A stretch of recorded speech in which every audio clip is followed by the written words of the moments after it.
Okay, so good morning, everyone. Welcome to today's macro snapshot. We are Wednesday, March the 12th, 2025, recording this about 7:30 in the morning. Okay, guys, so let's have a quick look. We've got CPI coming up today, this morning, actually. So let's have a quick look and see what's priced in. If we look actually what's going on with the Fed, we know that the market has sort of, in a certain sense, redovishly priced expectations for the Fed over the last few weeks. There's this whole idea that the Trump uncertainty and Trump tariffs will cause some kind of economic slowdown, probably. And this whole idea that the US potentially is de-accelerating, whereas perhaps the rest of the world, especially Europe, is accelerating. So that's kind of the narrative where we are at the moment. That's what's priced in. And indeed, if we look at Fed pricing, we can see that we have three cuts, 2.96, priced in by the end of this year. So we have three cuts priced in, which equates to three times 25 basis points cuts. Next week, the market, they're meeting on the 19th of March. At the next meeting, absolutely nothing is priced in, minus 1 basis point. So what the market is pricing in is that, a gradual weakening of the US economy over the next sort of 10 months, three cuts by the Fed, and that's it, but nothing for next week. So that's where we're at the moment. If we actually look what's expected today for the CPI numbers, basically the story is a CPI which is not out of control, but certainly is a little bit sticky. So if we actually look up here, we've got the CPI month over month 0.3. That's expected to come down from last time, but still, annualized at, let's say, about 3.5%, 3.6. And then if you look at the core number, 0.3. So that's, basically a little bit too high for the Fed whilst not being disastrous. If you look at the year over year number, we can see that 3.2 for the core and 2.9. So this 3%-ish kind of number is still too high for the Fed.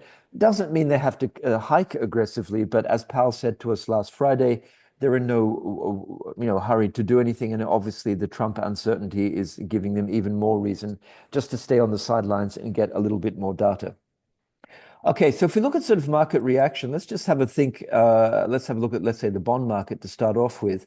I think what we could get if we get let's say a slightly lower than expected number. As I say, I think it's a bit asymmetrical because three cuts are already priced in. So in order for the market to move on to 3.5 or 4 cuts, we would have to get a very, very, very low number. And I'm thinking not 0.2, maybe something like 0.1. So I think if we come in line or even just slightly soft, we could get a rally, but there's a risk that that rally is sold. Just also because we have a lot of supply. We had the 3-year yesterday. We have the 10-year and the 30-year today and tomorrow. So we do have a lot of auctions coming in.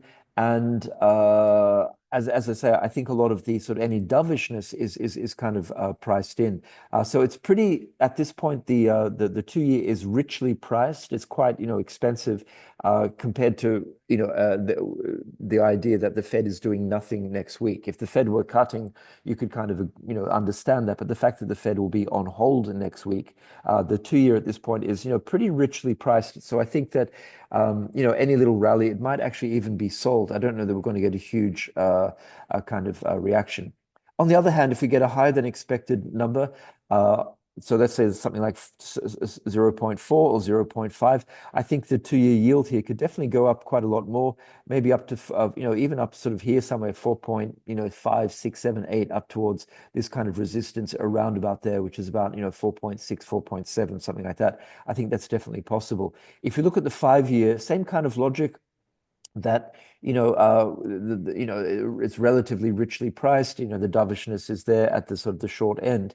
And again, where could that go? I'm thinking maybe 4.15, something like that could probably go up here if we get a hot number. That's my point. If we get a hot number, so I think it's asymmetric. And then if we look at the 10-year, keep in mind that we have a 10-year auction today. We also have a 30-year auction, so we can already see that over the last day and a half, those yields have started to go up. The market is demanding a concession because keep in mind that for an auction, if you're a buyer, you're getting, a coupon which is a lot lower today than, let's say, a month ago. You look at a month ago, the yields were a lot higher, the coupons were a lot higher. So, the market might want to build in a concession by selling off in terms of price going in today's 10-year and tomorrow's 30-year auction. So I think that in the 10-year, if we get a higher than expected CPI, that could go up to, maybe up here somewhere, like about 4.38, 4.39, even up to 440, something like that. Definitely retest these highs of 4.35-ish. So I think, as I say, it's a little bit asymmetric in terms of the bonds. If we look at the US dollar, and I'm just going to look on the dollar index, which, as we know, is about 60% euro. Well, actually, let's look at the euro because we had some news yesterday afternoon coming from the Americans that the Ukrainians apparently have agreed in principle to a 30-day ceasefire. But of course, this is contingent on the Russians also agreeing. So we see that the euro versus the US dollar here on the spot has gone up a lot. It's definitely got a little bit of overhead resistance at this level. Let's call it about 109.40 or so. So the question really is, I mean, there was a little bit of a pop yesterday on that news. But the question really is, and it could pop a little bit more if the Russians come out and say, yes, they agree to the sort of American-Ukrainian plan. There will be a 30-day temporary ceasefire, which obviously is great for humanity. But in terms of the markets, I just wonder whether in terms of the euro, it's already priced in the ceasefire and kind of a contingent peace plan in Ukraine, and also whether it's priced in this sort of idea of US exceptionalism. And I'm just thinking today that, this whole thing about the tariffs is going to cause lower growth, and therefore the US economy is going to slow down. But I think it's important now that we step back, now that the market has priced all of that in, that, yeah, for sure, there's more sort of uncertainty coming from Trump. But do we actually have, concrete evidence at this point that the US is slowing down? Or indeed that inflation is licked. So let's see what happens, say, with inflation. And of course, we're going to get sort of more and more numbers. But as far as I can see, the employment situation in the US seems to be relatively good. Growth doesn't seem to be disastrous. People still seem to be spending money. There are some indications here or there. Credit card delinquencies are going up. Subprime sort of car loan delinquencies are going up. But the point is, this is the cohort of low income earners, and it's not necessarily for the middle class or certainly the wealthier parts of the US. Some people are talking about the wealth effect, that the stock market's gone down in terms of the stock market, but also crypto's come off. That's certainly sure. But in the context of the last year or two, and this is the point being pushed by Trump, is that actually true? But anyway, my point being here is that the euro has come quite a long way. Structurally, could it go up a little bit more? Possibly. But I just think that, for example, today, if we get a slightly, inline or even sort of hot CPI, there is a chance for the US dollar maybe just to sort of go up a little bit here, and maybe for the euro to cool off. And we can see the dollar index here at a pretty key level here, down at about 103.40. So I do believe that if the CPI comes in today, there is, possibility that the euro just takes a little bit of a pause. Dollar index goes up. We're already seeing the US dollar strengthening a little bit against the yen, bouncing off that pretty important 61.8 fib retracement here at 147-ish, more or less. So you see there against the Aussie dollar, not doing a huge amount, a little bit of risk on. Let's have a look against CAD. CAD's interesting because we do have the Bank of Canada today. They've already cut 200 basis points over the last sort of year or so. They're expected to do a 25 basis points cut today. We, of course, have a new prime minister who still hasn't been officially sort of elected by the populace. But let's just have a quick look here and see what's expected. I think it's 3 cuts. So if we look by the end of the year, we can see that almost 3 cuts for the Bank of Canada is priced in. So relatively dovish, about 70 basis points. Today, they're fully expected 24.4 basis points priced in. They're fully expected to cut.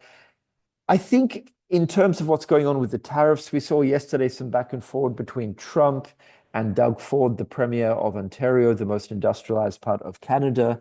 The tariffs have gone into place on some metals, and they were sort of reduced. And there was going to be reciprocal tariffs by Ontario on electricity, which was subsequently taken off. They're talking. The point is, there's still a lot of uncertainty about tariffs. I think in some shape or form, there will be some tariffs on Canada. And this uncertainty is certainly weighing on the Canadian economy and investment plan. So I think the point is today, if I were Tiff Macklem, the governor of the Bank of Canada, They're going to do the 25 basis points, and I think there's no reason to remain hawkish. I think in the statement they will probably remain cautious and perhaps even slightly, leaning towards dovishness. So this pricing for three more cuts seems about reasonable, but again, it's fully priced in. So the question then is, what happens to CAD? I don't think today there's going to be a particular reaction on that. And again, just getting back to the US CAD chart, I think CAD at this point is going to bounce around between, let's say, 143, 145 in this trading range, depending on,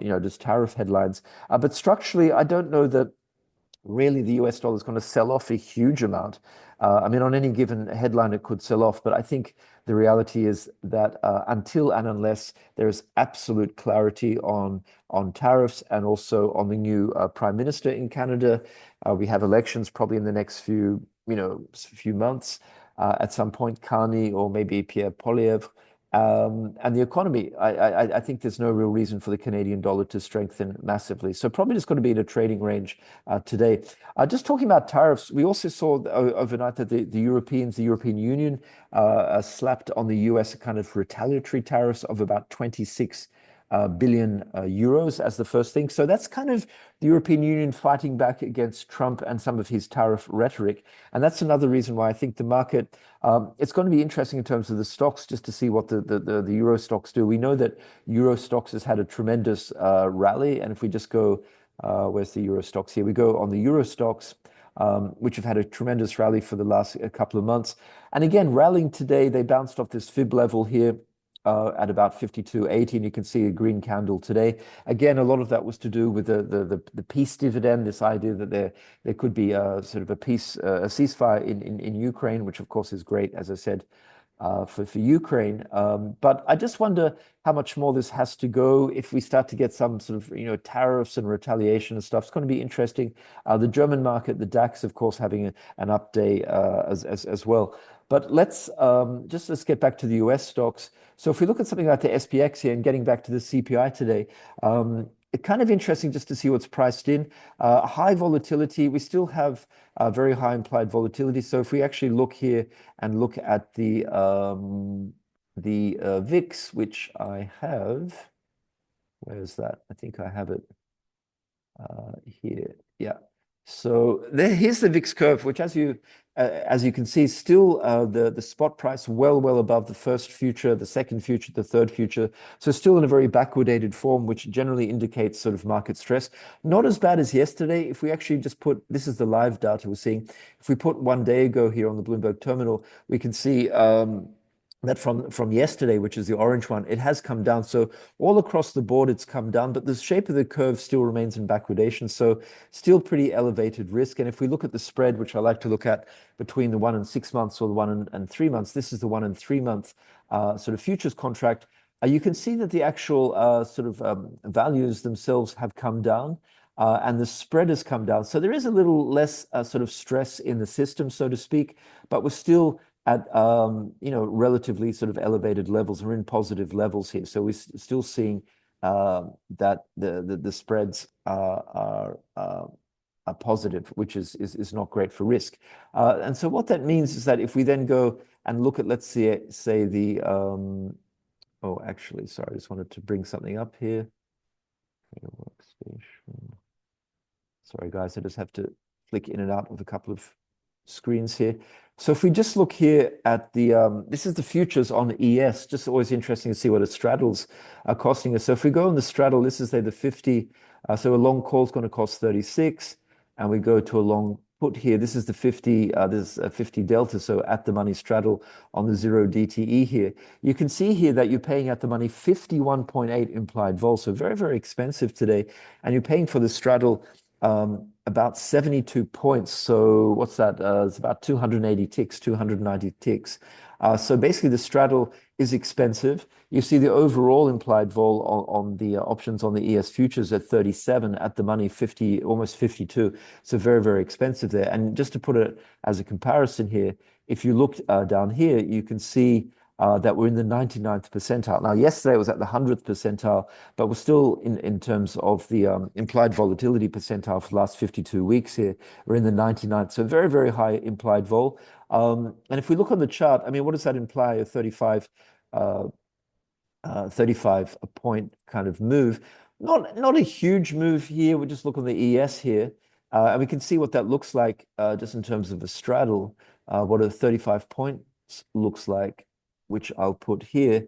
So the 35 point, you're talking something like about here up to about 56, 60.